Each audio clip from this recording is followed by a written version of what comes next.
Olá, meus amigos, muito boa tarde. Já estamos nos preparando para mais uma live, mais uma transmissão ao vivo aqui da Rede Atitude Positiva. Muito boa tarde. 2 horas em ponto. Nesse momento, a partir de agora, vamos trazer mais informação para você, sempre com um olhar positivo em cima da pandemia, com indicações, com orientações, com sugestões práticas, dicas práticas para a sua vida. E muito importante que você tem que trabalhar em cima de uma ótica, além de positiva e otimista, uma ótica muito prática para a sua vida com informação correta. Não as fake news. Tempo nublado aqui em Porto Alegre, 21 graus. Aqui de Porto Alegre, transmitimos para todo o mundo através da nossa rede Atitude Positiva. Você já pode compartilhar na sua linha do tempo, né? Tanto no Instagram, no LinkedIn, quanto no Facebook, onde nós estamos. Depois, essa entrevista ela vai para o YouTube também e fica disponível lá para o resto da vida no nosso canal Atitude Positiva com o Renato Martins. A nossa rede que cresce a cada dia, sempre com nossos grandes apoiadores, os nossos amigos. Já tem gente na live. O Edemilson Estopassola, lá de Gramado, está dando o seu alô, ele da Gazeta de Gramado, onde nós temos a coluna também, Atitude Positiva, lá na Gazeta de Gramado.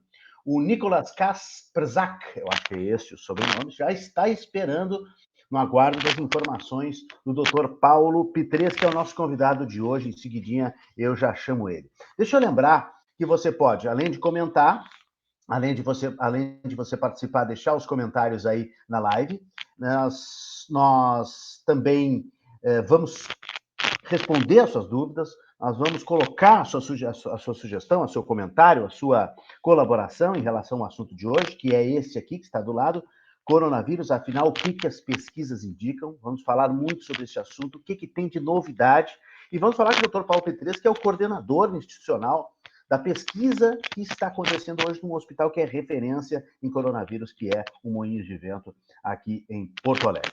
As marcas que estão conosco, os nossos apoiadores da rede Atitude Positiva, todo mundo engajado na rede das boas notícias. Alô, Jefferson Firstnall e família, né? Toda a sua família, a família Firstnall, está ligada na Atitude Positiva, na Ipiranga 8.113, 8113, Ceará 370, a Kia Motors busca o seu veículo para você não sair de casa, para você continuar na quarentena, para fazer aquela revisão. Basta ligar 51-3319-6000 e agendar, que aqui a busca e leva o carro de volta para você. Que facilidade! Alô, meu amigo Félix Drummond, doutor Félix Drummond, que comanda o Instituto de Medicina do Esporte aqui no Centro Clínico Mãe de Deus, que reabre dia 22 de abril, agendamento prévio de consultas médicas e fisioterapia através do WhatsApp, hein? 991649642. E a equipe do doutor Félix toda de online, né? Atendendo as pessoas, acompanhando a reabilitação de vários pacientes. Alsigns-rs.com.br, adesivagem, sinalização. Sandro Tisotti está de home office, mas atendendo todos os clientes. E o Tartone, lá no Shopping Bourbon Country, hein? Pintou uma fome, o almoço está garantido com a teleentrega do Tartone e as receitas maravilhosas da chefe Fernanda Tartone. Agora, depois do almoço, eu estou tomando meu cafezinho aqui, ó.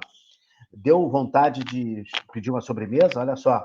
A sobremesa favorita do cardápio do Tartone é o tiramisu, que eu já provei, é maravilhoso, realmente. Uma torta de biscoito de champanhe embebido em café e creme de queijo. Peça pelo 996158784. 996158784, ou então iFood, né? Ou peça retirando lá também, na Nova York 105. Enfim, tem como fazer de várias maneiras. Smartback, Padre Chagas 67, voltando ao normal. O Daniel estava atendendo home office, agora já pode abrir, porque tem um decreto que libera, né, a abertura do comércio de assistência técnica, a melhor assistência técnica de smartphones do Brasil. Smartback, Padre Chagas 67, ou então entre em smartback.com.br. Estou tomando meu cafezinho Lavazza aqui, que vem direto de Turim, da Itália, da Espresso Matic, do André e da Andréa da Poian, o café dos nossos eventos, dos nossos cursos, né, presenciais, que agora, nesse momento, estão online, né? Os cursos estão online, mas continuamos tomando o café aqui. Aliás, eu vou perguntar para o doutor Pitres em seguidinha se o café, afinal, tem aquela mística, né? Aquele mito do café, que o café ajuda a espantar o vírus do coronavírus, espantar o vírus do Covid, enfim, tem tanta coisa aí, gente, que a gente vai falar. Mas só para lembrar também que a Assembleia está com uma grande campanha, a Assembleia Legislativa do Rio Grande do Sul, para você deixar 3% do seu imposto de renda a pagar, né, até 3% para o Fundo do Idoso e o Fundo da Criança. Valores que ficam assim, você deixa o dinheiro no Rio Grande do Sul. É uma grande campanha, mais do que nunca agora em época de Covid, né? Nós realmente temos que fazer essa campanha, essa grande mobilização para deixar uma parte do imposto de renda aqui no Rio Grande do Sul, nos fundos beneficentes do nosso estado. Até 3% para o Fundo da Criança e do Adolescente e 3% para o Fundo da Pessoa Idosa. Até 30 de junho, hein? Até 30 de junho, você pode fazer sua declaração e destinar valores que ficam.al.rs.gov.br. Valores que ficam.al.rs.gov.br. Um abraço ao presidente da Assembleia Legislativa, Hernani Polo, ao superintendente de comunicação, André Machado. E sem mais delongas, vou dar aquele boa tarde para o nosso convidado de hoje, que é pneumologista pediátrico e coordenador institucional de pesquisa do Hospital Moinhos de Vento, aqui em Porto Alegre, o doutor Paulo Pitres, que nos atende com muita honra, agradecendo a sua presença, doutor Paulo. Boa tarde. Olá. Boa tarde, um abraço a todos. Boa tarde, Renato. Muito obrigado por atender o nosso convite, viu? Eu que agradeço aí o convite. Eu só imagino o mau tempo que o senhor está, debaixo de mau tempo. Mau tempo. Eu e o planeta inteiro, né, Renato? É verdade. Mas vocês médicos têm uma pressão muito grande, né? E o senhor que cuida de pesquisa, mais ainda, né? A cobrança deve ser muito grande. O senhor deve passar pelo corredor do hospital e alguém já lhe pergunta, e aí, alguma novidade? Né? Deve ter essa cobrança, né? Isso tudo foi uma grande surpresa ou o senhor estava um pouquinho preparado nessa vida de médico? Essas coisas de pandemia, de epidemia são cíclicas?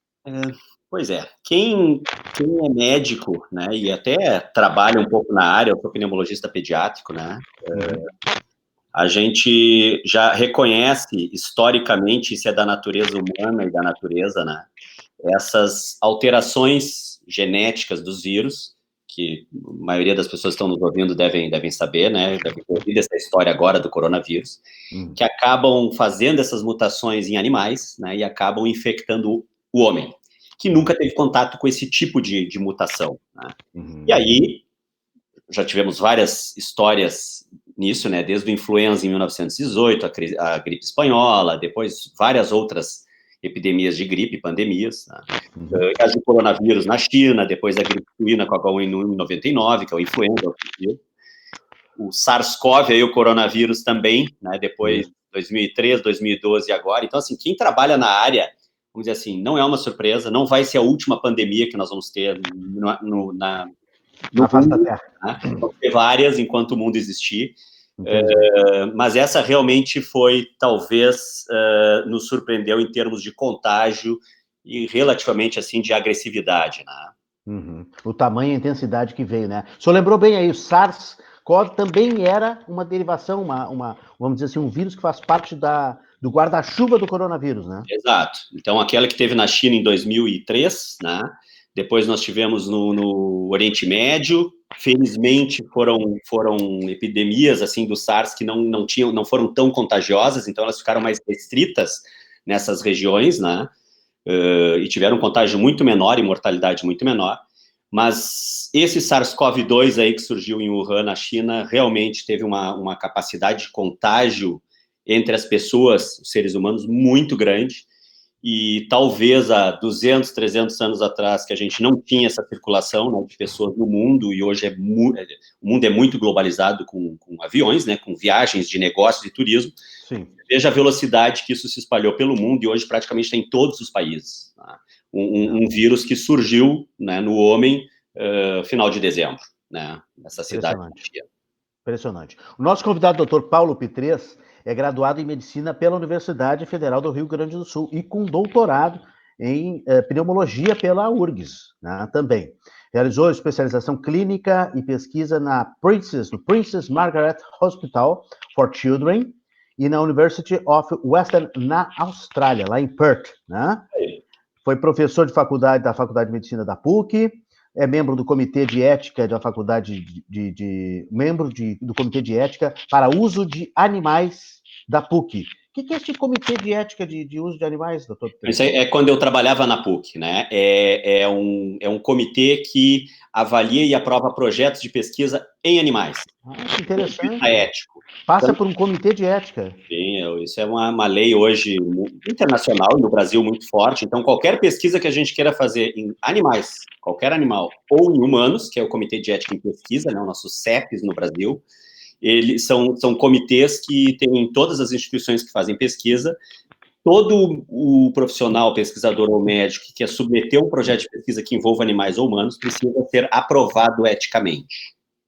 Perfeito. Bom, o senhor também é associado, editor associado de periódicos, revistas, revisor de jornais na área de medicina, de pneumologia, de pediatria, né? Porque toda pesquisa ela tem que passar por além de uma extensa, imagino, né? Além de um extenso tempo de trabalho, de consolidação de resultados, depois tem que haver a publicação oficial, né? Existe um tempo, né, que se demora, e o senhor clinica na PUC, né, no Hospital São Lucas da PUC, Pneumologia Pediátrica, e também no Moinhos de Vento, atuando em pesquisas, e é coordenador institucional de pesquisa do Hospital Moinhos de Vento, professor da pós-graduação em pediatria, enfim, com mais de 1.200 citações, e membro e fundador e presidente do Grupo Brasileiro de Asma Grave. Eu tenho asma leve, a asma grave eu não sabia que existia esses graus diferenciados. Existe, é um problema muito grande aí, mundial. E quem tem essa asma grave está mais sujeito ao coronavírus? Não dá para dizer que está mais sujeito, né? Em relação à asma, que era uma grande preocupação com a pandemia, né? Não há, assim, o paciente asmático, ele não tem um risco, vamos dizer assim, maior de ter uma infecção mais grave. Acontece, pode acontecer, mas a relação, ela existe, né? Mas não chamou tanto atenção como outras, que a gente chama comorbidades, outras doenças aí, que a gente vai provavelmente comentar mais adiante, né? Doenças cardiovasculares, de pressão alta, cardiopatia, diabetes, obesidade tem se mostrado um problema, né, como um fator de risco, talvez para pessoas... Vamos aprofundar agora, doutor Pires. Quem é o grupo de risco hoje? Quem é exatamente esse grupo de risco? Bom, em primeiro lugar, né, idosos, né, acima de 60 anos, e quanto mais idoso, maior o risco de uma infecção por coronavírus, né, pela doença Covid-19, né, mais grave. Né? Então, paciente de 75, 80, 90 anos, mais grave é a doença.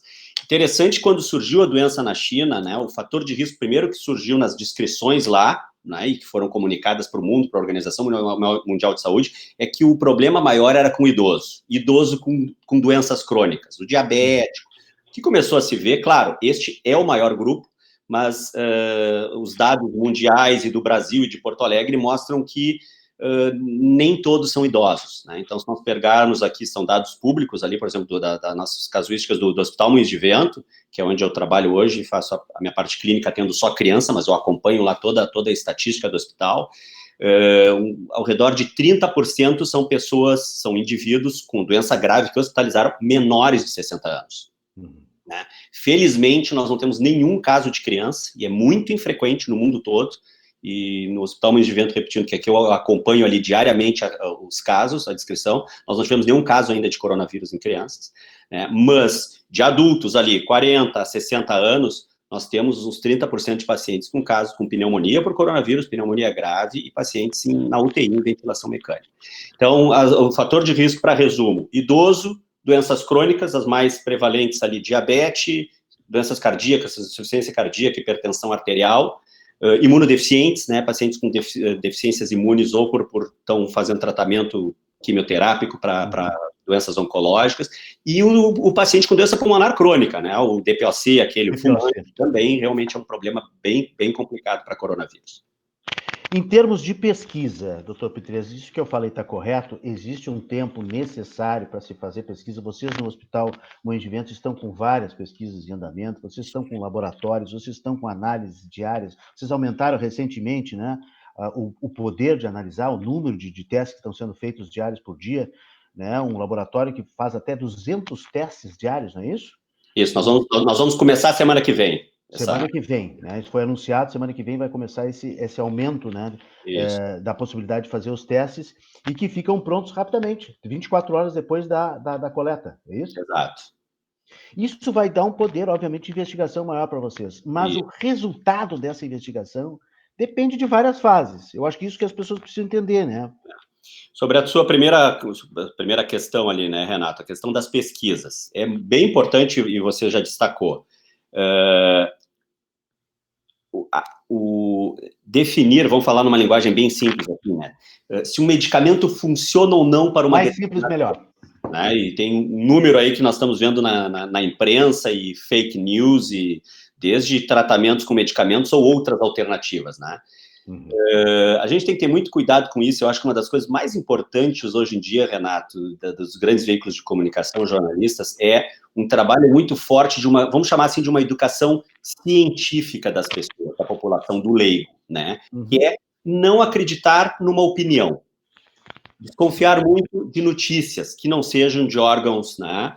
Então, assim, demora a gente definir se um tratamento funciona ou não numa determinada doença? Claro que demora.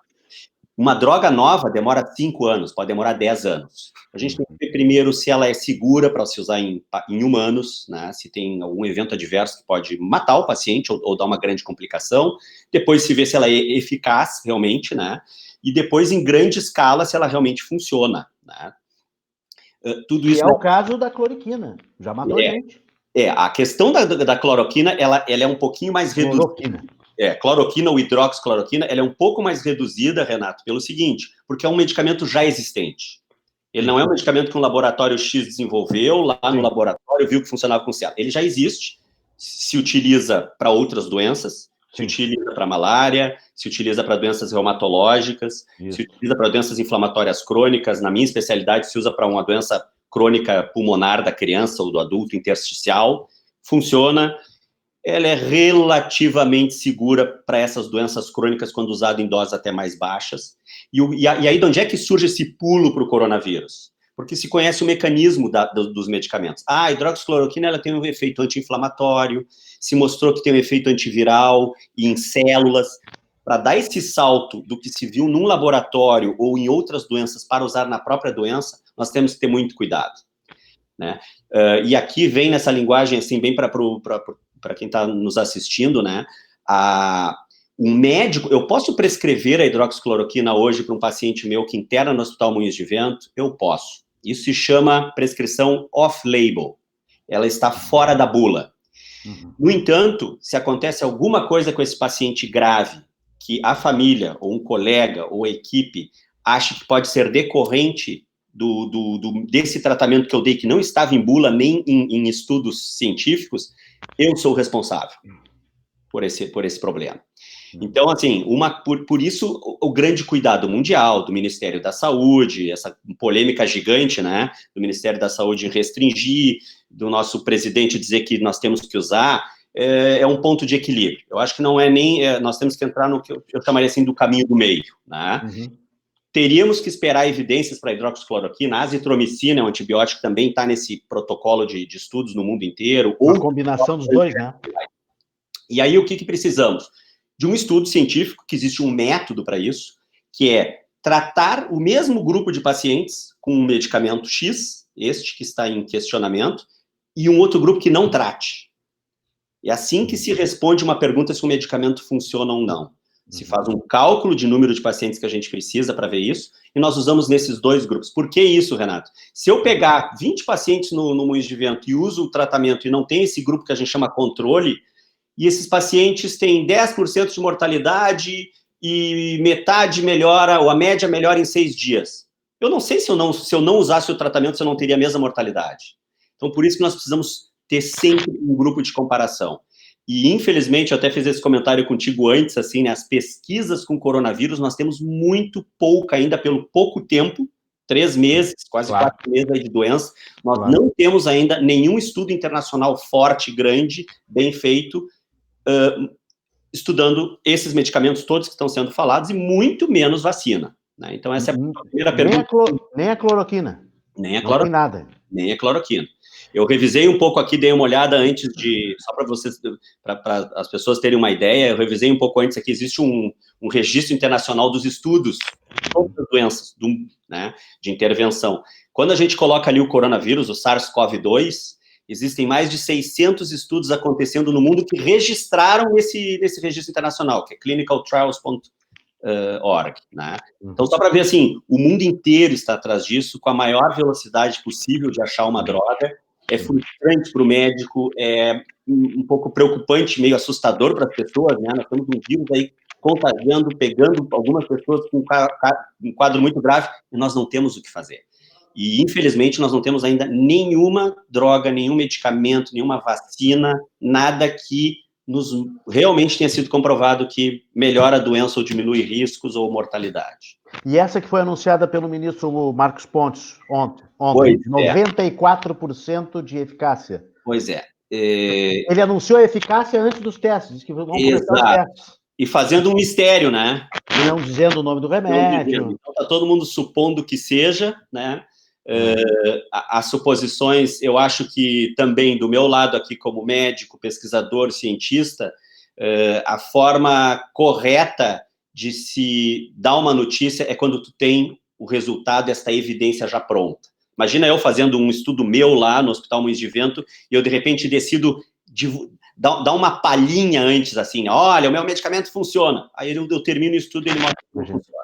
Então, a droga, que talvez seja essa que o ministro esteja falando, né, é a nitazoxamina, é um medicamento, é um vermífugo que se usa de amplo espectro, seguro, se usa em criança, né, tem, teoricamente, em estudos, um efeito antiviral. Estou supondo que seja esse medicamento, né, a última vez que eu não tinha sido ainda comentado, mas da mesma forma, se mostrou, para a gente dizer que ele realmente funciona em 94%, nós temos que ter isso, um estudo controlado com algumas dezenas de pacientes. Uns não receberam medicamento, receberam o que a gente chama de placebo, né, o comprimido sem nada, os outros receberam, e medimos exatamente a evolução desses pacientes, eles têm que ser iguais com as suas características, e um comentário que você fez no início que é muito importante, não adianta eu achar que o meu trabalho é bom, eu tenho que escrever ele, submeter ele para uma revista que vai ser criteriosamente avaliado o meu trabalho, e a partir dali, se ele for aceito, o trabalho do Dr. Pitres foi aceito na revista New England Journal of Medicine, esse parece uma evidência muito boa, e é um trabalho só. Então, eu acho que uma mensagem importante aqui nessa conversa é, nós temos sempre que esperar, eu digo isso para amigos, familiares, informações de órgãos, né, super respeitados, internacionalmente reconhecidos, Organização Mundial de Saúde, Ministério da Saúde, a recomendação em si, e trabalhos também de revistas periódicas, que a gente chama científicos, de grande respeitabilidade. Ou seja, é necessário uma publicação. Isso. Né?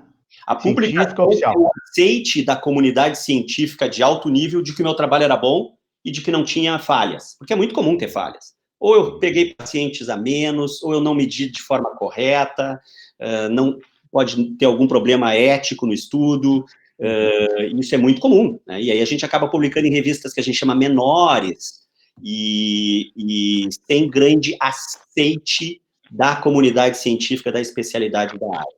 Por isso que os médicos falam muito, a imprensa fala muito, né, Renato? Olha, esse estudo aqui foi publicado na Nature, na New England Journal of Medicine, no Lancet, são as grandes revistas das grandes descobertas ou confirmações de evidências, porque ali o critério é muito rígido, né?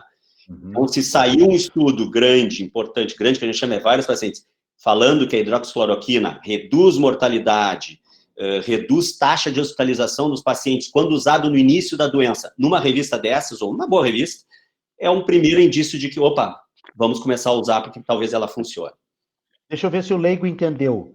É preciso testar em muita gente, quantidade, é preciso testar repetidamente, né? Haver uma sistematização e uma repetição. É preciso ter uma certa antítese, você tentar provar o contrário, o rapaz lá, a pessoa que tomou só o placebo, aí não deu o efeito, né, para ter certeza que realmente não tem nenhum outro componente, e além disso tudo, depois, estabelecido, consolidado, escrito e publicado. É esse o rito, né? É isso aí. E veja um exemplo, vou fazer um exemplo hipotético bem gritante. Imagine pacientes que internam num hospital nosso lá, no Hospital Moinhos de Vento, não usam hidroxicloroquina. E a mortalidade desse grupo que não usou nada é 70%. 7 em 10 morrem. E para o outro grupo que tu deu hidroxicloroquina, 1 em 10 morre, 10%. Puxa, acho que a coisa funciona. É isso aí. E a outra coisa muito importante, né, que surgiu com a cloroquina, não é só a eficácia se melhora, né, ou se protege, é riscos, eventos adversos que a gente chama. Então, às vezes, tu diminui a mortalidade, mas a pessoa tem um evento adverso de uma arritmia, de um infarto, um problema cardíaco, né? Não morre da doença, mas tem um outro problema bem grave. Então, a gente fala em eficácia do tratamento, do medicamento e segurança para o paciente. Ele não tem um efeito colateral grave, importante. Perfeito. Estão conosco nessa live, curtindo a nossa conversa aqui com o Dr. Paulo Pitres, coordenador institucional de pesquisa do Hospital Moinhos de Vento, hospital que é referência, não só aqui em Porto Alegre, não só no Rio Grande do Sul, mas em termos de Brasil, né, para estudar o coronavírus. Ele foi escolhido, né, foi referenciado, né, como exatamente um hospital de estudo do coronavírus. A Terezinha Miller, a Érica De Conto, o Thiago Dimmer, o Jorge Ferraz, a Lúcia Cuervo, lá do GNC Cinemas, nosso parceiro, Ângelo Pezzi, Paulinho Boanova, obrigado, Paulinho, obrigado pelas críticas construtivas também, Paulinho. A Vera Helena Guimarães, Lu Brito, Júlio Lucena, Ana Luísa Pitres, ó, família Vale também, doutor Pitres. Vale. Família Vale, torcida em casa. Patrícia Redel, Lourdes Pitres, a torcida tá grande, Luiz Gustavo Tadai, o Tadai é da família de um grande amigo, Marcelo Tadai, pneumologista, que é o meu pneumologista, você deve conhecer. Meu amigo, muito meu amigo. Grande pneumologista. Ele foi a nossa primeira entrevista, na nossa primeira série aqui no coronavírus. Né? Faz 3, 4 semanas. 3, 4 semanas. Ana Lúcia Costa, Sandra Sauer, Vivian Pitres, torcida forte, Giane Rebolo, Maria Lúcia Condessa Pitres, Luiz Fernando Venegas, meu amigo de infância, hoje um médico também, oncologista, extremamente respeitado, Suzete Nogueira, estão conosco, Maria Regina Nunes, Soraya Giroto, Letícia Frande, Nicolas Kasprzak, que foi um dos primeiros a entrar na live, inclusive, já estão chegando perguntas, a gente vai responder em seguidinho. Doutor Pitres, o Moinhos de Vento está começando também uma série de pesquisas também com o sírio-libanês, o Albert Einstein, né? Oswaldo Cruz, Beneficência de São Paulo. O que é isso? É uma rede de hospitais juntos que vão pesquisar juntos, vão investigar juntos? São iniciativas muito, vamos usar o termo bem popular, muito bacanas, assim, né, dessa busca a definição se tratamentos funcionam ou não. O Hospital Moinhos de Vento vai liderar 2 grandes estudos, vai liderar um estudo e está de parceiro deste estudo aí com esses outros hospitais, com Covid-19. Este primeiro que você mencionou é um estudo em parceria com esses hospitais, que são os hospitais de excelência do país e do Ministério da Saúde. Foram estudos para testar 3 medicamentos com coronavírus, agora na pandemia. Hidroxicloroquina, azitromicina e corticoide nos pacientes muito graves. Então, eles vão avaliar pacientes mais leves hospitalizados, pacientes moderados, pneumonia moderada, e muito graves em CTI, com essas 3 drogas. O corticoide só nos muito graves. Então, no modelo que eu comentei contigo anteriormente, do ensaio clínico, 60 hospitais, mais de 1.000 pacientes vão ser testados para ver segurança e eficácia desse medicamento no coronavírus. O Moinhos de Vento é um parceiro, não foi o idealizador do projeto, foi do grupo Albert Einstein e do Sírio, mas é uma iniciativa muito legal de por que se juntam hospitais para se ter um número grande de pacientes que a gente possa concluir isso com mais força do ponto de vista de evidência científica.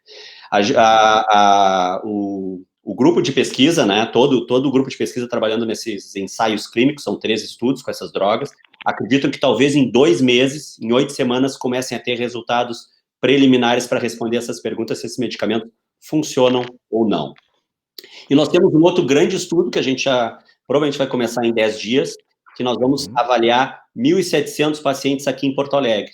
do Hospital Moinhos de Vento e do Hospital da Restinga. Então, hospital privado e hospital do SUS, para entender melhor a doença, ver a resposta imune, ver como que as pessoas ficam imunizadas, né, como elas realmente se protegem ou não do vírus, é uma pergunta não respondida, e com co-infecções, com influenza, então é um estudo grande também para se entender melhor a doença dessa pandemia aí da Covid-19. O estudo que será feito, esse segundo, também com esses 3 medicamentos? Não, esse não envolve medicamentos. Esse é para entender a doença, entender as características, quando que a pessoa se imuniza, se ela fica protegida ou não do vírus, né? E é de criança a idoso. Perfeito, perfeito. Voltando ao tempo da pesquisa, o senhor falou rapidamente, essa é uma coisa muito importante, porque saiu essa notícia essa semana, né? De que as pessoas devem esperar pelo menos de 12 a 18 meses para surgir uma vacina. Isso é verdadeiro? A gente pode acreditar nisso? A gente pode se conformar com essa informação, doutor? É verdadeiro. Por mais que a gente não goste, né? Exatamente. É verdadeiro e talvez esse tempo para a vacina seja mais longo. Veja o exemplo que eu lhe dei lá no início da conversa, né, Renato? Uma coisa é você já ter... Vou dar um exemplo interessante. Claro. 2009, H1N1. Tudo desconhecido, né, doutor? Tudo H1N1, quando surgiu, lembra? 2009, né? Um pavor também, né? Surgiu no México, né? Com porcos lá, com suínos, chamou de gripe suína. Se espalhou pelo mundo, paciente em ventilação mecânica, crianças, e em 1 ano a gente tinha vacina. Por quê? Porque nós já tínhamos a vacina do influenza. Então, simplesmente, os laboratórios tiveram que descobrir a parte genética daquele influenza H1N1 e jogar para dentro da vacina. Com o coronavírus, o SARS-CoV-2, nós não temos nenhuma vacina, nunca tivemos. Então, também, existem inúmeras indústrias, fábricas, laboratórios tentando descobrir uma vacina, só que daí para a gente ter certeza de tudo aquilo que eu já disse, da segurança da vacina, isso leva bastante tempo. Eu, sinceramente, não acredito que a gente tenha isso liberado comercialmente em 1 ano. Tá? Talvez algum medicamento para tratar a doença e não para prevenção, que seria o ideal. É o que todo mundo gostaria, né? Claro, verdade. Mas, infelizmente, nós vamos ter que nos acostumar, temos que nos conformar, enfim, com esse tempo, infelizmente. E aí, esse tempo, que é a grande pergunta, né? Ele aumenta o tempo do isolamento, do distanciamento? Tem gente dizendo que nós vamos até 2022, essa quarentena. Pois é. Qual é a sua opinião? Eu sou perguntado, as pessoas me perguntam isso todo dia, né? Quando é que vai voltar? Essa é a pergunta mais difícil, talvez, da nossa conversa, né? Tá, mas a minha pergunta é diferente. Eu não sei se o senhor entendeu. Enquanto não houver uma vacina, de 12 a 18 meses, o distanciamento e o isolamento terá que continuar. Terá que... Pelo menos as restrições deverão continuar em parte, que seja. Eu imagino. Exato. Não, eu entendi essa pergunta. Por isso que eu disse que é a pergunta mais difícil de responder, pelo seguinte: isso é muito importante também, foi muito polêmica, a gente tem que ter muito cuidado com o que diz, porque as pessoas estão muito polarizadas assim, com ideias e pensamentos. Para variar. Mas eu vou dar minha opinião baseada também em evidências e... Essa é a opinião de cientista. Isso aí. O que parece bem claro, com tudo que aconteceu agora nesses 3 meses, é que, e isso é muito, para mim, é muito óbvio do ponto de vista de infecção viral, seja qual for. Se nós isolarmos as pessoas, se as pessoas não tiverem contato, não tem como o vírus ser transmitido de uma pessoa para outra. Se você ficar, Renato, fechado 3 meses aí sem receber ninguém, comprar suprimentos, comida do supermercado, e tu não receberes ninguém, tu não vai pegar nenhum vírus respiratório. Então, você consegue entender o extremo da nossa conversa. Agora, eu acho o que aconteceu em países, e não é só a questão do distanciamento social e isolamento, tá? Existem outras coisas, genéticas, quantos idosos tem, por exemplo, na Itália, uma das hipóteses que, assim, tinha muito idoso lá, né? Muito idoso, as famílias moram muito com seus avós, mas, de qualquer forma, esses países que tiveram agora um boom de casos epidemiológicos graves foram os que menos cuidaram no início do distanciamento social e isolamento social, que foi Itália, Espanha, Estados Unidos. Né? Os números assim, dos Estados Unidos são preocupantes, né? Cheguei a anotar aqui os números mais recentes, né? Os Estados Unidos está com 630 mil casos de Covid, 31 mil mortos, né? E o Brasil, que tem 200 milhões, e teve aqui a chegada do Covid um pouco depois, eu creio, nós temos 30 mil casos com 1.900 mortes. Né? E o nosso Estado tem números muito bons, na minha opinião. Eu acho que, em parte, por toda essa política forte de distanciamento social, isolamento, e mercado e comércio fechado. Nós temos 800 casos no Estado, metade em Porto Alegre, com 22 óbitos. Morreram 22 pessoas no Estado. Então, se a gente olhar o Brasil, São Paulo, que está um problema muito grande, nós estamos bem, eu diria. No entanto, aí vem a sua pergunta. Sim, mas até quando? A minha hipótese como médico, que entende, conhece toda a questão de vírus, eu trabalho em consultório com criança, né? Criança com asma, criança em creche, criança em escolinha, criança que está em escola, 3 anos de idade, vai a uma creche, a escolinha, ela tem um monte de infecção viral. Tu tira ela da escola, diminui horrores. Né? A gente sabe disso. A partir do momento que a gente começar a poder voltar a sair, a poder voltar a ir num shopping, a ir num restaurante, a se encontrar familiares, principalmente se abrirem as escolas, eu não tenho dúvida, Renato, que nós vamos ter um aumento importante de casos no estado, em Porto Alegre. O coronavírus está aí, ele não vai desaparecer em 15 dias. Então, assim, é uma pergunta difícil de responder, e alguns colegas médicos me dizem, mas Pitres, nós vamos ficar assim até 2022, até surgir uma vacina. Não, porque o mundo vai acabar economicamente, né? Então... pois é, mas olha aí, ó, doutor. Apesar do isolamento, porto-alegrenses vão a parques e orla em um domingo de sol. Né? Então, olha o que acontece nos domingos aqui de Porto Alegre. Isso mostra que nós vamos fatalmente quebrar essa regra lógica que o senhor acabou de dizer. Né? Os casos, infelizmente, vão aumentar daqui a 2 semanas. Exato. E veja bem, né? Existe uma outra coisa, vamos ver se eu consigo explicar bem para o público leigo aí, né? Existe o que chama de imunização de rebanho. Isso é, a partir do momento que a população começa a ter contato com o coronavírus, e um número importante da população, a gente começa a parar de ter a epidemia, a doença muito expressa, né? E você deve ter acompanhado aí, muitos que estão nos ouvindo, o estudo esse da Universidade de Pelotas, que testou pessoas saudáveis com o teste rápido. E, surpreendentemente, no Rio Grande do Sul, o número ainda é baixíssimo esse ano. Nós temos 0,5%, se a pesquisa, o estudo foi muito bem feito, eu acredito que tenha sido pela competência do grupo de pesquisa de Pelotas.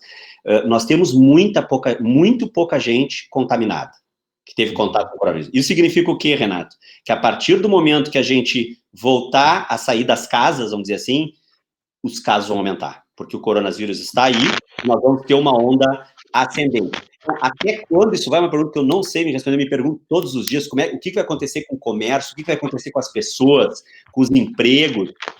Talvez um dos maiores dilemas, talvez que nenhum de nós nunca viveu, assim, nesse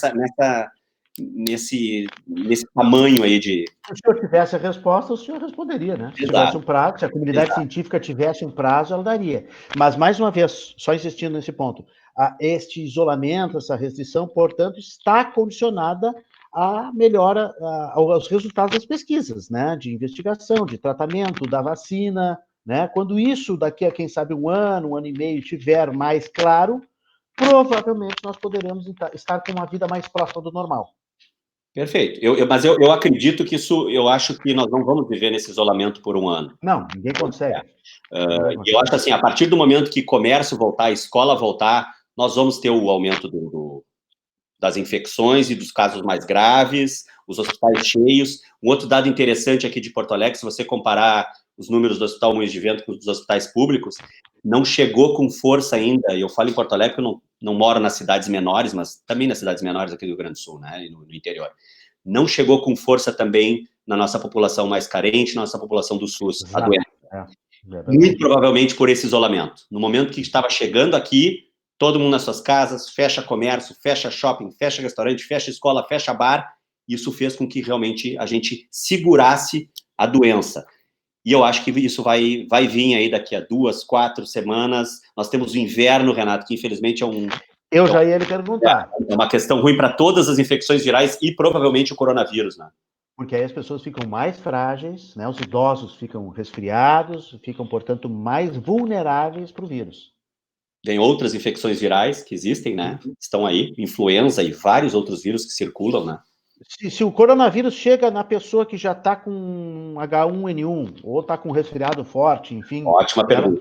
já é uma situação muito frágil. Exatamente. Né? Essa é uma das perguntas desse nosso estudo que nós vamos fazer no Hospital Moinhos de Vento. A gente vai olhar, além do coronavírus, os pacientes que estão consultando ali com sintomas, se ele tem outro vírus e se isso agrava mais. De outros estudos, fora o coronavírus, se sabe que o paciente tem o que a gente chama de co-infecção, ele tem influenza e metapneumovírus, né? Ele tem os dois ao mesmo tempo, ele pode ter um evento mais grave. E eu acredito que a combinação do coronavírus com influenza seja uma combinação nefasta, ruim, péssima. Por isso, todos vacinem-se para o influenza. Todos. É importantíssimo. Todos que têm indicação de idade. Deixa eu até aproveitar aí o seu gancho e fazer um elogio. Eu acho que o prefeito Nelson Marquesan está conduzindo isso de uma maneira muito competente aqui em Porto Alegre. Esse ano, a vacinação ela foi colocada em farmácias conveniadas, a vacinação gratuita, né, do H1N1, para idosos, para grupos de risco, enfim. Foi colocado o drive-thru, que eu achei fantástico, né? Fantástico. E mais, foi colocado um cadastro para idosos serem vacinados em casa. A minha mãe, com 89 anos, foi vacinada em casa ontem pelos profissionais da saúde. Espetacular. Na casa dela. Isso, assim, é impressionante. Assim. Isso aumenta uma cobertura, né? Aumenta uma cobertura que nós já tínhamos razoavelmente boa. A gente não pode esquecer desse outro vírus, né? Ele vem com força também no inverno. E quem não tiver vacinado, está correndo, principalmente idoso, né? Pode pegar os dois. Pode pegar um e pegar o outro na sequência, pode pegar os dois ao mesmo tempo, né? E aí a combinação é bem complicada, do ponto de vista clínico. Essa história do inverno. Está provado que o vírus ele ele flui mais rapidamente, ou melhor, no frio? E tem um pouco mais de dificuldade no calor? Isso foi esclarecido já? Relativamente esclarecido, não muito, né? Até por ele ser novo. Mas acredita-se como a maioria dos vírus respiratórios, ele sobrevive mais e contagia mais nas estações frias. Então, a impressão de todos aí, dos especialistas, epidemiologistas, é que ele aumente e seja mais, vamos dizer, mais disseminado no inverno. Ruim para nós, talvez uma boa notícia para os Estados Unidos, né, que vão entrar lá. No norte. Vai inverter, né? E esse inverno, relativamente, já é considerado uma possível segunda onda, porque se fala também lá na China na segunda onda, né? O medo da segunda onda do coronavírus. Exato, porque eu acho que sim, né? E aqui a gente teve uma primeira onda que talvez seja essa que nós estejamos vendo, e não só pela estação, mas pelo que a gente acabou de falar, com essa reabertura, vamos dizer assim, social e de trabalho da sociedade, né? Essa talvez seja a onda mais forte que a gente vai enfrentar. Eu não tenho muita dúvida disso. Bom, nós estamos aqui para falar a verdade, não estamos para esconder nada, né, doutor Pitres? Exato. Paulo Pitres, coordenador institucional de pesquisa do Hospital Moinhos de Vento. Tem muita pergunta aqui, vamos tentar objetivar. Eu só tenho mais uma dúvida, que eu ouvi falar e que eu li em algum lugar, que um jornal espanhol estava publicando alguma coisa sobre coronavírus, uma tese, ser uma doença não tão respiratória, ou, enfim, vou tentar falar com as minhas palavras, independente de ser respiratória, é uma doença que se instala no sangue e que causaria também trombose como uma consequência, como um efeito colateral. O que vocês já descobriram sobre isso lá no Moinhos? Isso é, em parte, verdade, né? Ela tem se mostrado uma doença não só restrita ao pulmão. Então, existem manifestações que a gente chama da infecção mais grave do paciente, principalmente que hospitaliza, né?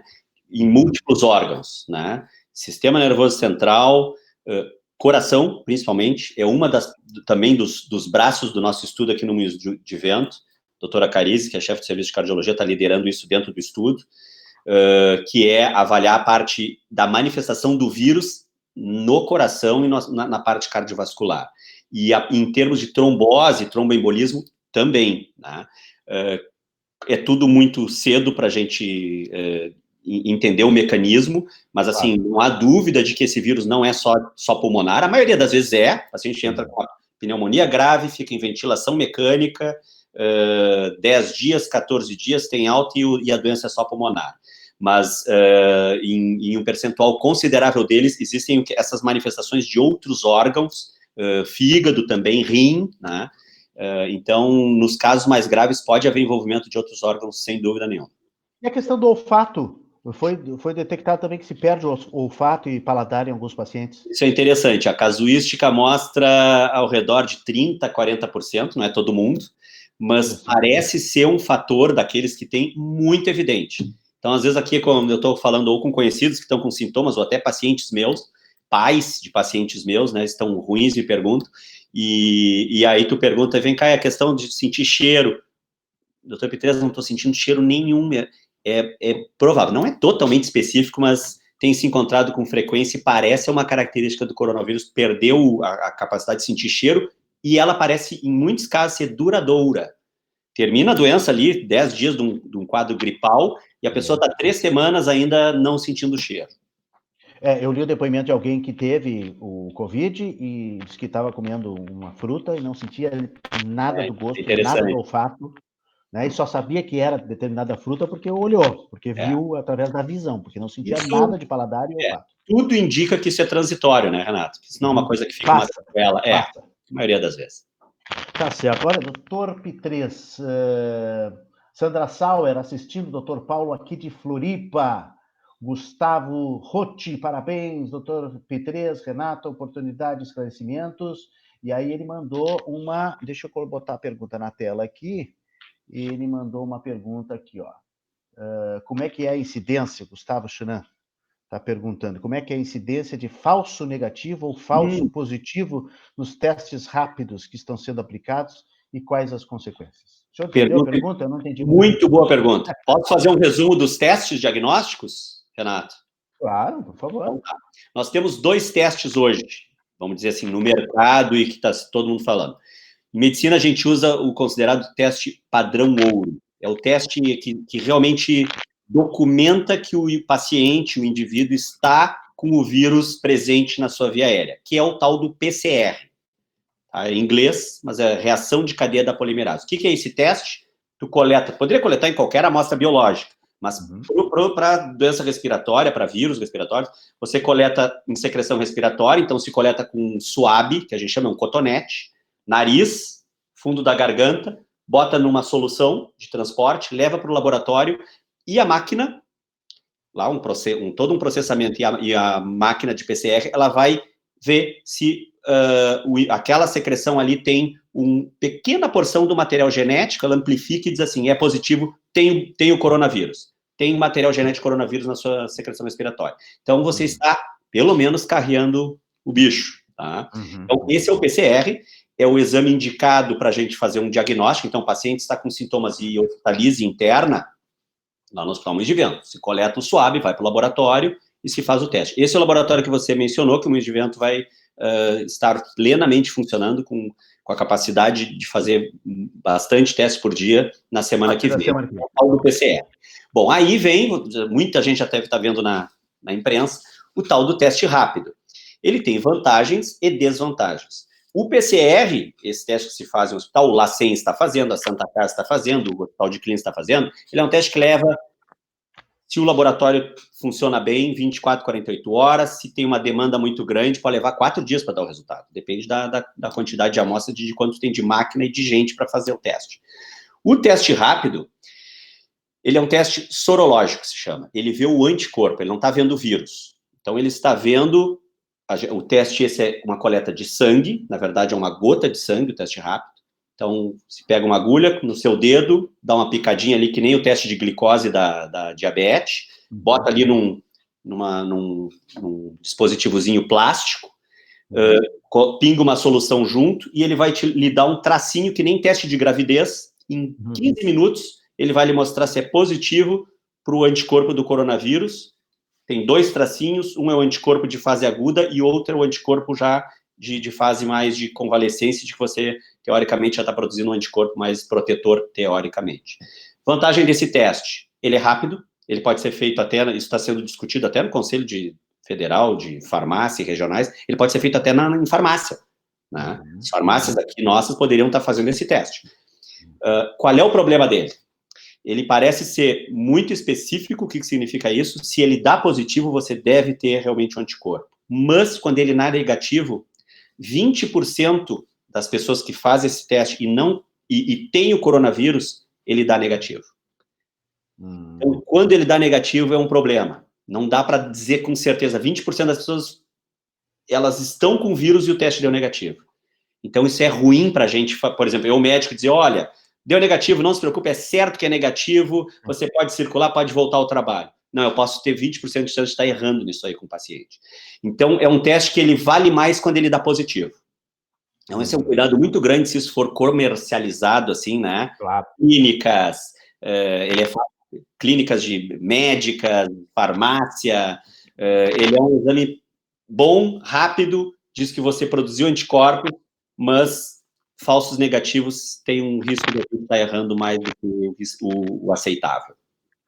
Perfeito. O Edemilson Estopassola, lá da Serra Gaúcha, tem essa pergunta sobre BCG. Eu li alguma coisa ontem que ela foi descartada, né? Essa é outra hipótese interessante, né? E parece que existe uma possibilidade da tuberculose, e a BCG, ela é uma vacina que inocula Imuniza, o paciente, né? o bacilo, né? Atenuado. Ele é existe uma possibilidade que as pessoas que tenham contato com tuberculose possam ter uma doença por coronavírus menos grave. Não temos essa pergunta respondida ainda, Renato, mas talvez em meses a gente tenha, com todos os estudos epidemiológicos acontecendo. Países da África do Sul, eu tenho contatos de colegas lá mencionando que tem muito pouco caso lá, mas parece que o isolamento social lá está sendo bem importante na África do Sul, né? Então a gente não sabe se países que têm mais tuberculose vão estar mais protegidos por ter uma interação protetora da tuberculose. Então, é outra coisa que nós vamos estudar aqui no Moinhos de Vento. Nós vamos testar tuberculose nos pacientes do Hospital da Restinga. Olha só, interessante. O Rogério Peitac traz uma pergunta muito interessante, muito interessante. O senhor precisa de algum tempo aí? Você precisa de um tempinho aí, não? Não, só tirei aqui tirei da tomada, desculpa. Não tem problema. O Rogério está perguntando se o Brasil está melhor estruturado que em muitos países de primeiro mundo. Ele pergunta, Porto Alegre não está melhor, por exemplo, né? Ele cita aqui, não aparece na tela aí, mas melhor que Nova York? Olha, eu tenho a maior tranquilidade de dizer que sim. O Rogério trabalhou muito tempo como assessor de hospitais, então ele sabe o que ele está falando, né? Eu diria que sim, sabe? Eu acho que o Ministério da Saúde e capilarizando as secretarias de Estado, eu acho que o país se antecipou muito, né? Ao contrário de outros países que acharam que a coisa não ia chegar, né? Nós tivemos políticas, eu acho que no tempo certo, né? De cuidados com voos, com pessoas. Eu me lembro bem claramente aqui nos primeiros casos que a gente começou a ter no país. O primeiro critério, Renato, aqui do Ministério da Saúde era o seguinte: você viajou para algum lugar? Se você não viajou para lugar nenhum, não vamos pensar em coronavírus. Mas se você viajou e está com sintomas, já tinha todo o cuidado de isolamento, deve te lembrar disso, né? Claro. Chegou de avião, teve mal, já vai para casa, não sai, não trabalha. 2 semanas de isolamento depois total. que ele ficou uma infecção comunitária, se perdeu. Então, eu acho, respondendo ao nosso o Rogério aí, eu acho que dá para dizer que nós somos um relativo modelo aí mundial de controle num país grande como o nosso e com muita população carente, né? O Nicolas faz uma pergunta interessante também, se a vacinação do H1N1 não deveria ser estendida para toda a população. Estendida do Nicolas aqui é com S, viu, Nicolas? Mas não tem problema.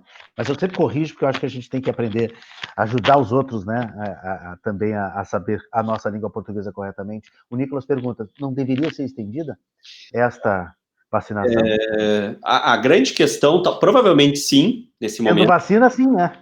Nesse momento. Porque, assim, quando a gente fala em saúde pública, né, e eu tenho bastante contato, desde as pesquisas e a própria parte de assistência também, trabalhei muitos anos com SUS e com asma no SUS. A grande questão em saúde pública é ter dinheiro para tudo, né, recursos para tudo. Então, por que se restringe grupos de risco e não vacina toda a população para influenza? Porque a gente pega os que têm mais risco e não vai ter vacina para todo mundo. Claro. E nós estamos falando só da influenza, imagina todos os tratamentos e vacinas que existem. É matemático. Talvez matemático. Talvez nesse momento fosse uma possibilidade de se aumentar, principalmente nos adultos. Repetindo, felizmente, eu que trabalho com criança, né, sou pneumologista pediátrica, felizmente as crianças, por algum motivo que a gente provavelmente vai entender logo, são muito protegidos para esse SARS-CoV-2, para o coronavírus. Nós não temos nenhum caso de paciente infantil hospitalizado no Hospital Moinhos de Vento. Teve um ou dois, teve um segundo no Hospital de Clínicas, então é muito pouco. Né? E teve poucos casos no mundo, né? Muito pouco. Existe, ver relatos, mas assim, dessa massa aqui, dos números que a gente vê aqui, crianças são muito protegidas, felizmente. Teve um recém-nascido, teve um jovem nos Estados Unidos, então, mas essa é 0,0 alguma coisa, né, em termos de percentual. Né? Que bom, né, pelo menos para as crianças, né? Eu que tenho 3 filhos, agradeço. É, isso aí. A Simone Souza diz, então, o indivíduo com teste rápido positivo, que se livrou do vírus, não terá doença e nem servirá de vetor dela. Pode circular tranquilamente, pelo menos nesse ano. Ela quer circular. Simone quer sair. Simone, eu acho que é a Simone que eu conheço. Simone Souza. Se é enfermeira, eu acho que é. Simone, talvez eu te decepcione um pouco na pergunta. Aí vem outro aspecto importante. Ela está lidando com um mundo extremamente... Veja que é outro ponto importante. Isso a gente tem discutido bastante também no Hospital Moinhos de Vento. Ter a IgG positiva, que é esse anticorpo que tu produz depois de 14 dias, para a maioria dos vírus e doenças que a gente conhece, ele é um indicador protetor. Para alguns vírus, não. E a gente não sabe ainda se produzir a IgG para o coronavírus, e essa que aparece no teste, ela é IgG protetora. O termo médico, biológico, é anticorpo neutralizante. Isso é, a gente pode ter uma IgG, mas eu posso ter contato com o coronavírus 2 meses depois e eu não estou protegido. Essa é a pergunta, quando eu era pequeno, Renato, a gente dizia a pergunta de $1 milhão, né? Hoje não é nada, né? Então eu diria, essa é a pergunta de $1 bilhão. Quem responder essa pergunta, qual é o teste que a gente faz, e a pergunta de todo mundo, eu quero testar para ver se eu já posso ir para a rua. Nós não sabemos ainda se isso é 100% seguro, tendo um teste positivo desses. Sabemos muito pouca coisa, né? Essa que é a questão, infelizmente. Né? São 3, 4 meses de doença, né, Renato? Muito cedo. É muito pouco. É um vírus totalmente novo, uma doença totalmente nova. Vírus novo. Novos. Tem uma pergunta aqui, deixa eu tirar essa aqui da tela. Tem uma pergunta muito longa, que eu não vou conseguir botar na tela, de Heine Schmitz. Vamos tentar ajudá-la. Ela diz que trabalha na área de estética e pós-cirúrgico. Ela gostaria de levantar uma bandeira sobre a experiência profissional dela e uma inclinação, uma experiência profissional no passado, quando teve conhecimento de uma pessoa muito próxima que perdeu sua filha de 4 anos, isso faz uns 20 anos, por meningite. A criança, de fato, foi constatado na época que ela teve contágio pelas vias urinárias, levou a óbito em menos de 24 horas. Diante a todos os contágios de nossos profissionais da saúde no mundo todo, infelizmente levando a óbito, sabemos que os procedimentos de segunda nos dados, segurança eu acho que deve ser, nos dados dos procedimentos, e seguimos com muita responsabilidade. Seria possível ter a possibilidade que nossos profissionais, assim como a população, possa ter a possibilidade de contágio nos banheiros? Essa que é a pergunta dela, né?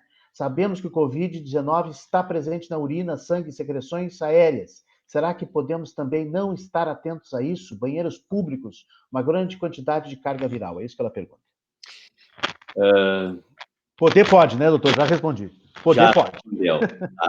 Esses trabalhos já existem, viu? Porque esse é o mais fácil de fazer. Tu colocar coronavírus em superfícies, eles duram algumas horas em superfícies e algumas horas onde ele pode realmente ser... a pessoa pode realmente adquirir ele, né? Isso aí saiu bem cedo, né? Isso aí saiu bem cedo. Eu lembro que eu recebia uns cartõezinhos do Ministério da Saúde, isso. No plástico, no tecido, horas, dias e tudo mais. Então, mais. essa é uma grande questão que as pessoas perguntam. Ele pode estar em superfície? Pode durar horas, em algumas pode durar dias. Em aerossol, né? Ele pode ficar algumas horas também, né? No chão, e tu movimenta, ele pode... Então, ele é um bichinho sem vergonha nesse sentido de... por isso, toda a orientação, né? Lave as mãos o mais frequente possível, use álcool gel, isso é eficiente, né? Porque se você toca no ambiente, as pessoas perguntam, vou no supermercado, Bom, vai no supermercado, procure não botar a mão na boca, não botar a mão, pegar as coisas. Algumas pessoas estão até usando luva, né? Eu vou ao supermercado de luva. Luva ou peru. máscara, né? E após, álcool gel e lave as mãos, né? Porque em muitos locais ali pode haver coronavírus, vai haver, né? Locais públicos. Realmente, isso não é só do coronavírus, viu, Renato? Os vírus respiratórios ficam muito em superfície. Claro, imagina. Cumprimentar, tocar, né? Cumprimentar as pessoas. A pergunta é da família agora, doutor Pitres. Pergunta Opa. chegando da família. Tem preferência. Testes com plaquetas. A Vivian está perguntando como estão. Será um tratamento Vivian eficaz? Pitres, minha querida prima irmã, Aí, quase irmã minha, uma grande querida. está ali assistindo. Eu acho que o que ela quis dizer são os testes com plasma. Isso é uma surgiu também. É interessante isso, e é o seguinte: quando uma pessoa teve coronavírus, um laboratório ultra especializado, né, em manipulação do soro do paciente, ele pode coletar o sangue desse paciente, separar o plasma. Esse plasma a gente checa se ele tem anticorpos para o coronavírus, e a gente transfunde o paciente grave com o plasma de alguém que tem um anticorpo, ele já teve a infecção, ele já está imunizado, né? Esse estudo está sendo feito em São Paulo, um dos estudos mundiais com isso, né? Pelo Albert Einstein, que já está recrutando pacientes para isso, e a gente se colocou à disposição, inclusive, para os nossos pacientes mais graves no Hospital Moinhos de Vento, para disponibilizar pacientes que estejam muito graves para participar desse estudo também, né? Então, não temos a pergunta se funciona, existe essa possibilidade, e certamente isso vai ser restrito para pacientes muito graves, né? Não para transfundir plasma de um paciente que já teve a infecção para alguém que está com uma infecção leve, porque não faz sentido, é caro e tem um risco, né? Tá transfundindo plasma, mas para pacientes graves, se funcionar, é uma alternativa, tem um racional, né, que a gente diz. Nós estamos chegando a 60 minutos Opa, de live. rápido. Entrevista com o senhor, está rendendo, entrevistado maravilhoso, com muita informação. Né? É o homem certo no lugar certo, porque ele é coordenador institucional de pesquisa do Hospital Moinhos de Vento. Só preciso mandar um abraço aqui para quem está mais ligado conosco. Muita audiência na nossa transmissão ao vivo. Simone Meneghetti, Karen Mello, Alessandro TP, João Miguel, Carlos Barum, Dani Dubin, lá da Ativa. Um abraço ao Dani Dubin. Rafael Castilho Pinto, Daniel Rosim, a Suzete Nogueira, Magali Lumertz, e Maria Regina Nunes, Soraya Giroto, Letícia Frandi. Já tinha uns 20 P3, agora entraram mais uns 30, Graça P3 Falcão, Zoca P3, Ana P3. Cheio de parente. Torcida forte, família P3 muito grande. Você mencionou aí, deixa eu só dar um abraço, você mencionou aí Luiz Fernando Venegas. O Venegas. Oncologista, meu amigo, um dos grandes cérebros da nossa meu amigo de infância. Aqui. Fico muito honrado dele estar aí me ouvindo, é um amigão mesmo, né? Então é uma honra e uma responsabilidade estar falando aí na frente do Venegas, que cuidou, inclusive, do meu avô aí. O Venegas era meu amigo de infância aqui no Menino Deus, a gente brincava junto, e hoje também é um compositor de rock progressivo. Exato, rock progressivo, grande. Ele e seu irmão. Grande guitarrista. Ele e seu irmão. E o Sandro Tisotti também está ligado conosco. O Sandro é lá da Alzheimer's, olha só, e ele diz que pensa que a quarentena foi realizada para que o governo conseguisse ampliar a sua rede de atendimento, leitos e aparelhos. O governo conseguiu ampliar a rede? Qual é a sua opinião? Alguns locais, sim. Se nós pegarmos, claro, da cidade aqui que eu conheço mais, no Hospital de Clínicas expandiu muito a sua capacidade, a Santa Casa, eu acho que sim. Só que, voltando lá ao nosso comentário, e bem breve, Sandro, que também conheço aí, eu acredito que com essa reabertura que a gente falou, nós vamos estar um pouco mais preparados, mas nós vamos ter, eu imagino, nos próximos 2, 3 meses, nos hospitais cheios de coronavírus, infelizmente. Infelizmente. A Dirhame está agradecendo aqui por ter lido a pergunta dela. Dirhame, estamos sempre à disposição. Eu só não botei na tela porque a história era grande. E a Janine, para fechar, a última aqui, tem mais, mas vamos ter que fechar. O doutor Pitres também tem que continuar as pesquisas, né, gente? Eu imagino que os médicos também estejam nessa dicotomia, né, de tentar atender a imprensa, falar para o público, dar informação e ao mesmo tempo trabalhar. Mas é importante, é muito importante, Renato. A Janine, aliás, parabéns, viu? Porque vocês têm, a comunidade científica aí, a comunidade net tem criado esse canal muito transparente, né? Legal. De comunicação com a imprensa, com a imprensa e com a comunidade, né? Porque a imprensa é só um meio. Né? A Janine está dizendo que ouviu de um epidemiologista que tem que ter cuidado com luvas. Ao tocar na superfície, a luva se contamina. E pode confundir muito os que estão usando, pois aí retirar a mesma pode se contaminar. O uso da luva, enfim. A Eu Janine, lavo a minha luva com álcool, com água e sabão quando chego a do mercado. Janine está corretíssima. Se você usar a luva e tocar, por exemplo, no hospital, quando tu usa a luva de látex, né? Sim, Tu tira claro. ela por dentro com o dedo, o outro lado, e Vira ela do avesso. e E você, descarta. exatamente. E então, assim, toda essa coisa de reutilização de luva, né? Reutilização de máscara é bem complicado. A não ser que tu faça uma higiene muito importante da tua luva. A gente não sabe também a questão de material. É melhor sempre descartar e, ao retirar a luva, retirar com muito cuidado e não tocar com a tua mão, e nem no corpo, e nem nada, onde você tocou com ela em várias superfícies, né? Mais 5 minutos pode ser, doutor? Com todo prazer. Só mais 5 minutos. A Deus está Você, perguntando. você é um entrevistador extremamente agradável. Muito obrigado, muito obrigado. A Deusa está perguntando se ela é seguro ela doar sangue, né? Se submeter à doação, ou é melhor ela ficar em casa, porque ela é doadora regular de plaquetas. Isso saiu na imprensa também, né? Foi um problema grande, Deusa, dos bancos de sangue, né? No Brasil todo, mas principalmente aqui, Porto Alegre, no sul. Sempre tem problema de estoque. Né? A orientação é continue doando, né? Os bancos de sangue eles estão preparados para receber as pessoas que estão bem e que não vai ter gente doente lá, e as pessoas estão lá protegidas, você vai protegida. Eu vi aqui de alguns bancos de sangue na nossa imprensa local aqui, mostrando que eles afastaram os leitos ali, as poltronas de doação de sangue para ter mais segurança para o doador. Então, Deus, tem muita gente, o mundo não para, né, Deus? As pessoas estão com as suas doenças, tem sangramento, tem suas doenças oncológicas, e é fantástico saber que você é uma doadora voluntária e frequente.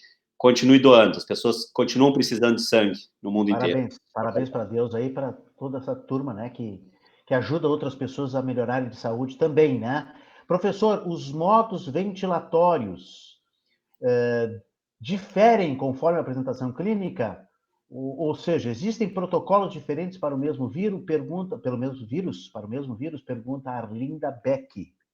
Arlinda, pediatra também, conhecida. Tô cheio de conhecidos aí. Não, a princípio não existe uma diferença assim de ventilação por causa dos vírus, e sim pelo padrão de comprometimento pulmonar, né? Então, isso é uma decisão, claro, do intensivista ali, e nós temos também os pacientes que precisam de intubação, eles, pelo coronavírus, a gente tem visto ali, assim, não são intubações curtas, são meio prolongadas, eles ficam bastante tempo intubados, mas aí o intensivista decide o modo de ventilação, virar o paciente, tem algumas coisas que melhoram, né?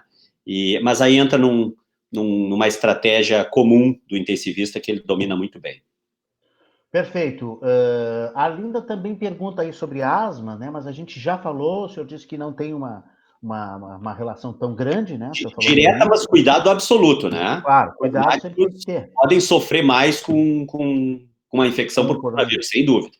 Perfeito. Olha, a sua prima manda um elogio, né? Parabéns ao senhor, parabéns ao Hospital Moinhos de Vento, querido, pelo serviço que estão prestando à nossa suspeito, né, Renato? Suspeito. Prima. Não, mas ela está certíssima. A gente tem muito orgulho do Hospital Moinhos de Vento já em várias questões, e agora mais ainda por ser um hospital referência nesse estudo aí do coronavírus, né? A Janine está agradecendo lá diretamente do Rio de Janeiro, está nos assistindo. Opa, tá? legal. A Simone confirmou lá que é a enfermeira, assim, ela mesma, ela está inclusive se recuperando de uma outra doença, ela falou aqui. Ela está em casa se recuperando de uma outra doença.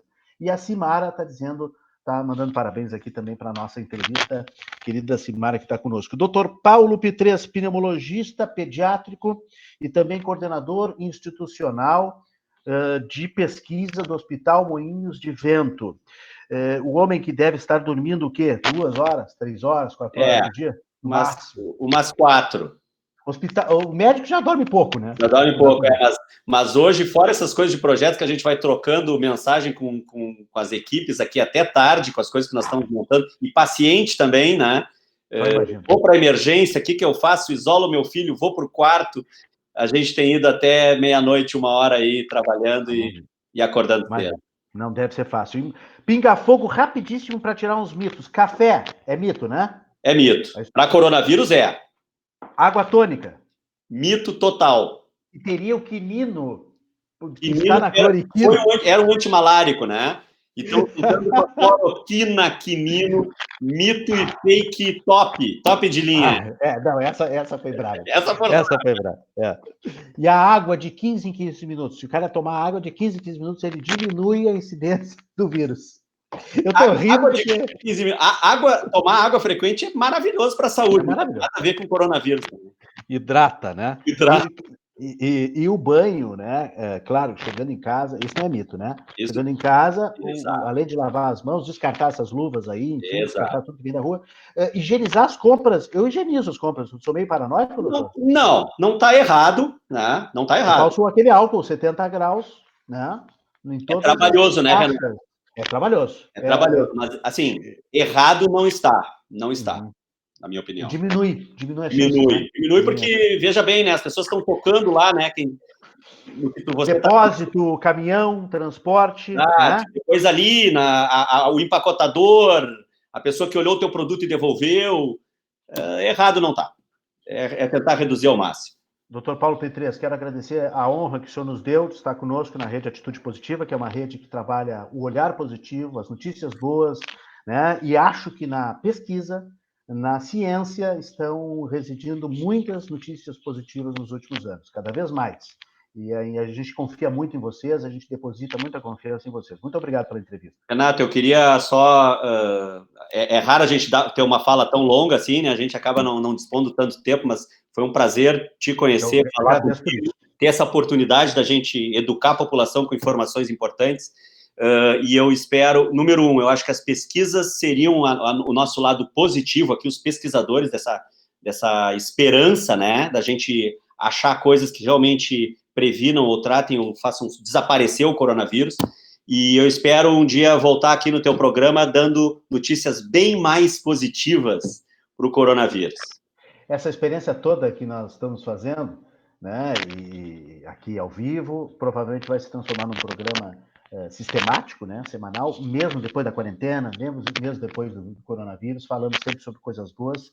Tem um monte de gente agradecendo aí na Espanha, ao vivo, né, e eu quero agradecer também a Melina Fernandes, a Soraya Hanna, lá da Critério, a Shirley do Moinhos, também por ter feito esta ponte com o senhor, e a Laura Glier, minha amiga jornalista, que tem no senhor uma alta conta, porque o senhor também é médico da filha dela. A filha dela, exato. E resolveu uma série de problemas lá de respiratórios da menina, enfim, né? E a Laura que me indicou o senhor. Muito obrigado mais uma vez, um bom trabalho, um grande abraço. Obrigado, sucesso, parabéns pelo programa. Muito obrigado. Doutor Paulo Petres, aqui conosco na Rede Atitude Positiva. Não esqueçam, né, que nós temos toda a nossa rede aí no LinkedIn, no YouTube. Lá no YouTube tem o nosso canal de vídeo, né, com todos os vídeos de todas as lives que a gente faz. 24 horas depois dessa live aqui, já vai estar amanhã de manhã, na madrugada agora já fica à disposição no YouTube para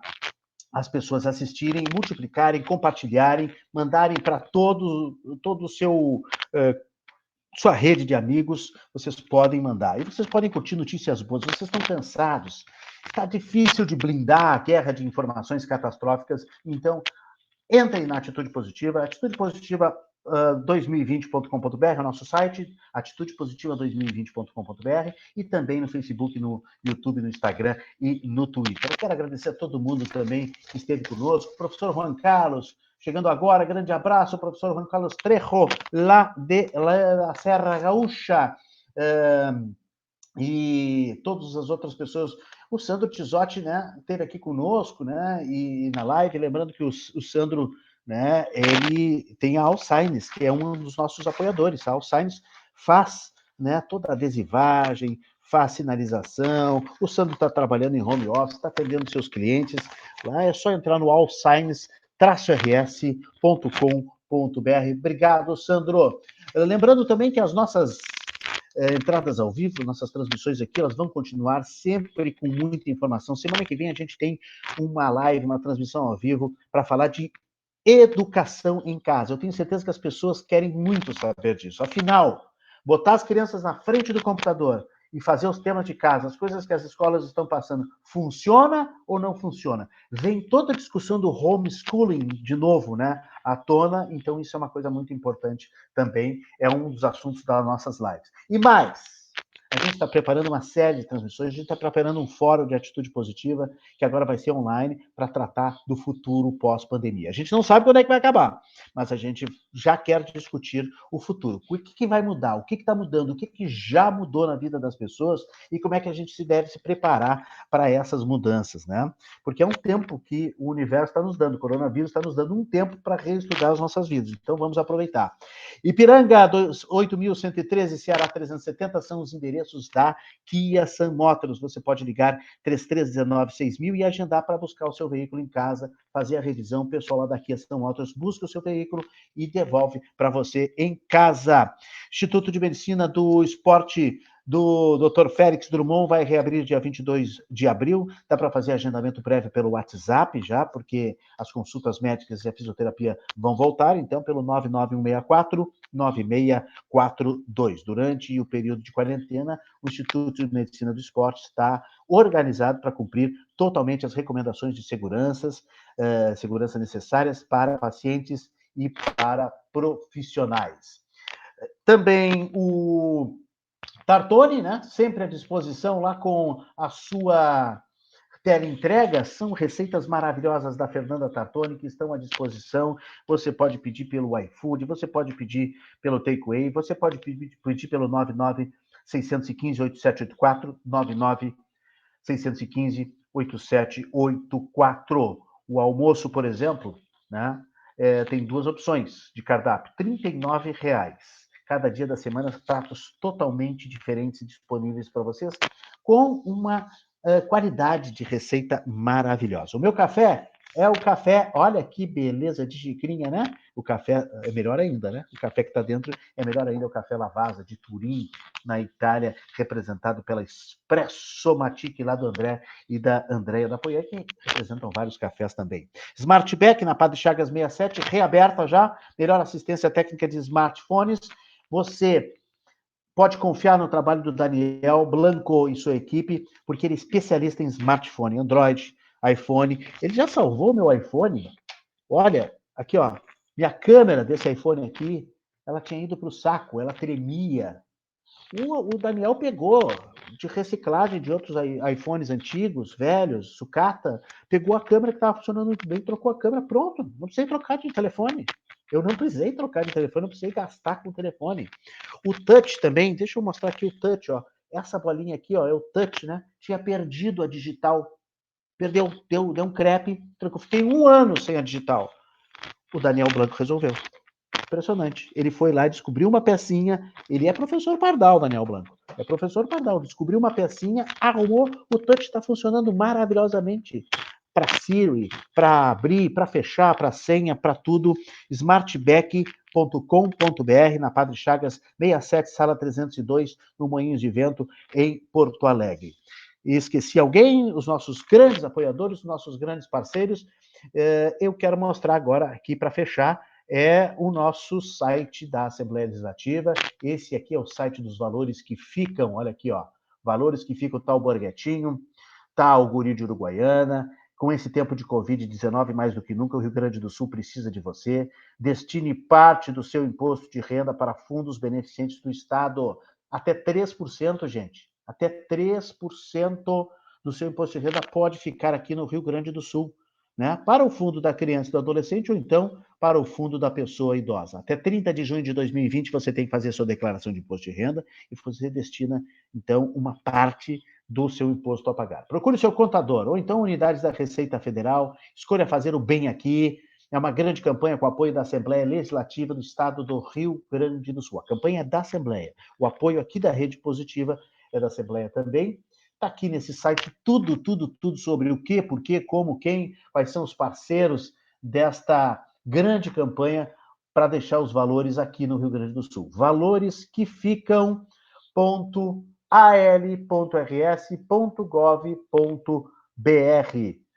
Valores que ficam .al.com. .gov, perdão. Valores que ficam .al.rs.gov e .br. A nossa live ainda tem gente, impressionante, o doutor Pitres já foi embora, já foi trabalhar, mas o pessoal ainda está aqui curtindo. Quero agradecer muito a audiência de hoje, foi sensacional, a participação das pessoas. Agora, com as nossas novas tecnologias aqui, a gente está colocando, né, na tela as perguntas, a gente está atendendo a muita gente, a gente está podendo trabalhar em prol de uma informação mais clara, mais transparente, mais ética, né? E mais certeira, porque tem muita fake news, gente. Tem muita fake news. Então vamos lá, Atitude Positiva 2020.com.br, nos ajude a dar informações certas, corretas. Você pode também ser um caçador de notícias boas, mande as notícias boas para a gente, ou então marque com uma hashtag Atitude Positiva que a gente acha essa notícia e a gente replica na nossa rede. Esse é o nosso trabalho que aumentou muito agora na pandemia. Aumentou muito a quarentena. Nossa equipe está aqui, trabalhando até no turno inverso, né? Porque tem que subir vídeo, tem que gravar vídeo, tem que postar as notícias, enfim, 24 horas a gente trabalhando editoria construtiva, editoria positiva. Muito obrigado por mais este encontro. Até a próxima. Boa tarde de sexta-feira. Já vai estar no YouTube na madrugada esta live maravilhosa com o Dr. Paulo Pitres. E um bom fim de semana, né? Embora fim de semana, agora a gente não tem muito mais, né, diferença entre um sábado, um domingo, uma segunda. Terça-feira seria feriado, mas vamos estar trabalhando, vamos estar fazendo acontecer. E não esqueça, tudo passa, vai passar, nós vamos sobreviver, o mundo vai ser melhor. Hashtag Atitude Positiva, hashtag Fique em Casa, né? Eu acho que a quarentena tem que continuar, o isolamento tem que continuar. Eu estou junto com os cientistas, com os médicos, eu estou junto com a comunidade da ciência. Não me interessa, desculpem, não me interessa nesse momento o que vai dizer o prefeito. Eu estou muito contente com o prefeito aqui de Porto Alegre, né? Mas não interessa o que o governador vai dizer agora, o presidente, o ministro da Saúde, que entrou ontem novo. Me interessa a ouvir do médico, o médico que eu confio, do cientista que está fazendo pesquisa, para a minha família. A minha família continua em quarentena, ok? Os outros são responsáveis pelas suas vidas, né? Eu sei que a economia está parada, eu sei que as coisas precisam acontecer, só que, gente, se voltar tudo a pleno, normalmente, aí não vai ter, a economia não vai ter mais consumidor. Vai estar todo mundo nos hospitais e as UTIs não têm leitos suficientes. Desabafo final nessa live, que nem era para falar nesse assunto, mas infelizmente eu não consigo enxergar a nossa orla aqui em Porto Alegre aos domingos aberta e as pessoas passeando. Eu não consigo ir no supermercado e ver aquela torrente de gente, né, sem máscara, não dando distanciamento.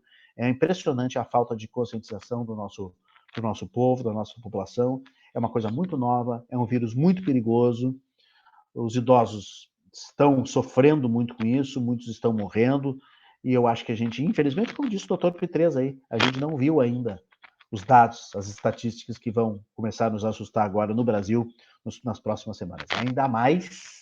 Ainda mais com o inverno chegando e com este relaxamento, essa flexibilização na quarentena. Infelizmente, isso vai nos levar, o mundo já nos mostrou, a Itália já mostrou, a Espanha já mostrou, a própria China mostrou também um exemplo de que a gente deveria continuar com o isolamento, né? É ruim ficar em casa? É ruim ficar em casa. Eu prefiro ficar em casa do que numa UTI, um leito de UTI. Ou pior, na espera de um leito de UTI, na espera de um respirador, ficar no corredor esperando. Isso é muito pior, né, gente? Pensem nisso, como dizia, né, o nosso saudoso Sérgio Jockmann, enquanto lhes digo até a próxima live. Valeu, obrigado, gente. Um grande abraço, tudo de bom.